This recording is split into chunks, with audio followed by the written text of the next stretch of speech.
own mum is self-isolating. She's disabled and has trouble getting around. I do all her shopping and sort stuff out for her, and there's so many people out there who just don't have relatives local around to support them, and I think everybody was terrified at the start of the lockdown. I think nobody knew what was happening, and I think the more vulnerable were extremely scared. One of the guys in our church, actually a guy who's 17, a guy called Joe Brindle, he just came up with the idea of let's try and do something across this town. So literally that was, I think, a Saturday night. The very next morning, a group of sort of 5 or 6 of us said, yeah, let's give this a go. We had no idea what we were letting ourselves in for. Things moved very fast. People became aware very quickly that we needed volunteers, and I think we've probably already forgotten the fact that you couldn't get any online slots at supermarkets, and there was a lot of basics that weren't available. So I think there are a lot of people who were concerned, I'm going to be stuck inside for 12 weeks and how am I going to get services? You put out an invite to say, does anyone want to come and help us with this COVID response? And you've no idea if one person is going to turn up even. Sort of turning up at St James's Church and seeing a queue of people waiting to volunteer was quite moving, really. And there was such an energy and a buzz to it that people were there because they really wanted to help. We established a call centre. We thought for the group of people who are likely to isolate, some of them will be online, but many of them won't. Predominantly, we promoted through a leaflet which we dropped into every house in town. People who need to then will call in to us. And for most requests, we're talking about people wanting some shopping or people wanting some prescriptions picked up. Say a call comes in to the town hall, so a neighbour might say, I need some shopping. The person who takes that call will then write down the details on a form. That will go through to another team who will enter it onto a spreadsheet. We'll then put it out on WhatsApp. Volunteers will come back. And initially we were seeing many volunteers coming back incredibly quickly, so literally within seconds, saying, yes, I'll take it. We'll send out the details. The volunteer will then go round to their house, probably pick up some cash, or then go to the shops, return back to that neighbour's house with the shopping, place it down in front of the door, knock on the door and step back 2 metres, just hand over the goods. There's 2 people on the phone here in their town hall, and then we'll be answering calls from now it's between about 8 and 12 o'clock. Good morning, Devizes Covid19. I've been helping out here with the data collection. I've also been helping out with the deliveries of our prescriptions. So I've been just using my bike, cycling around, dropping them off. It's kind of like a Deliveroo, but just for prescriptions. In total, we've answered almost 6,000 errands. About 3,000 of those have been prescription requests and maybe 2,000 shopping and a variety of others. We've also delivered around 800 dinners free of charge, some just quality food because we understood that people were struggling to put good food on the table. But it's not just about the stats, it's really about the impact that we're making in individuals' lives. One lady rang and just said, I am at the end of my tether. And we were just able to talk to her, and she'd been caring for a relative, and it had all just got too much for her. And it was a very enriching experience to be able to take those calls and to help people. And people were so kind and so grateful. We had a wonderful occasion quite early on where someone was very apologetic that they wanted us to buy them a bottle of Prosecco, and we found out that actually it was their golden wedding anniversary. So it was just lovely to help a couple who wanted to mark their time and probably had far bigger plans. I think the pastoral service that Kirsty Wilmot ran, where people were being telephoned and just asked, just having been kept an eye on. I think that for me, that realisation that we'd made over 1,000 calls to people just to check their welfare, I think made me think, gosh, this has really been an extraordinary project. made brilliant by just so many different people coming together. It was one of those things that just grew and grew. I had to recruit many more volunteers just so that we could ring people who'd used the shopping or had asked for meds. And my team rang them back and just said, how are you? How are you doing? Would you like me to call again? And it was as simple as that. Many Saturdays, always on a Saturday, we would get a phone call to say, help, my client or my neighbour has said, I'm really not very well, or they've done something slightly, out of the ordinary. And we had to decide, do we intervene? Do we not intervene? And no, I felt quite stressed just purely because there was a lot to do. These folk were ringing week on, week out, and being so kind all the time. So I think that's what was memorable for me, was just the sheer dogged persistence of the volunteers who just kept going.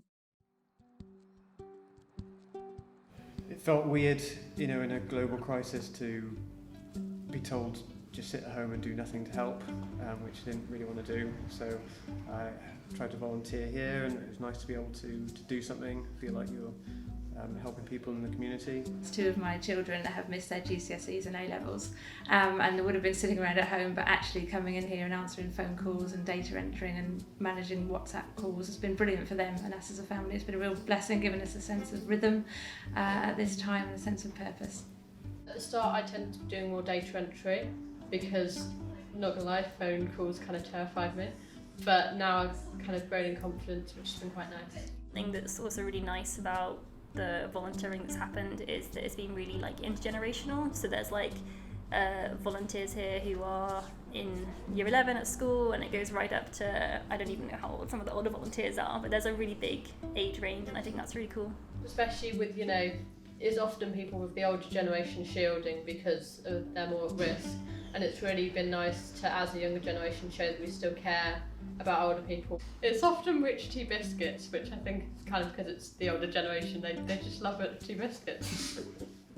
You kind of realise, although it feels like a really small thing to be doing, just sat here and answering the phone, for some people it's been a bit of a lifeline during this time. There are a few that I've personally taken an interest in, and I like to look in on and pick up their shopping for them, because you do build up a friendship with them. And there are some very vulnerable people out there, and they don't all have the support that we would wish for ourselves. As we all know, you can be in a crowded room and feel lonely. You can be alone and feel top of the world. But it really brought it home to me how many people, both elderly, but also just those who've got long-term health conditions, who live alone. And it's really woken me up to the fact that we need to ensure that we have the right things for people to do who if they need support and companionship and help, that it's out there, but that it comes from within their own communities. I spoke to one lady who'd been helped by a volunteer, and the volunteer had said, I was very lonely before I started helping with this project, but I'm not lonely anymore because I'm helping other people. It's the helping people. Some of the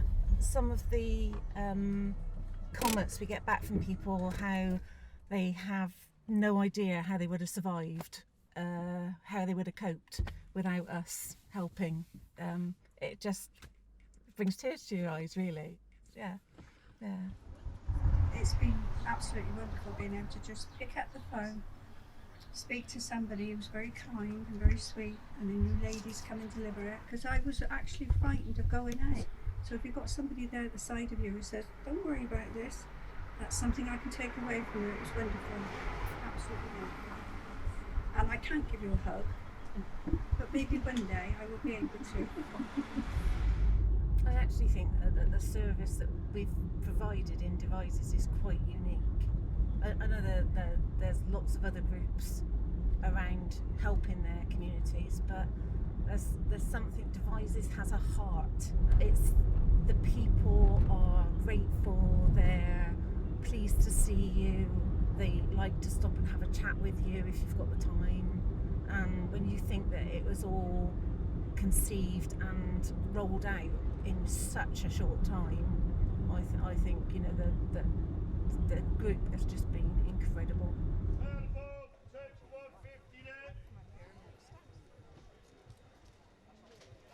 The government have asked me to write a report into how we can sustain this community spirit that we've seen, this amazing outpouring of neighbourliness and sort of goodwill in communities into the next phase, which is the recovery from this terrible crisis that we're now in. And so what I've done is written a report quite inspired actually by what I saw in Devizes, because here we have a really strong community.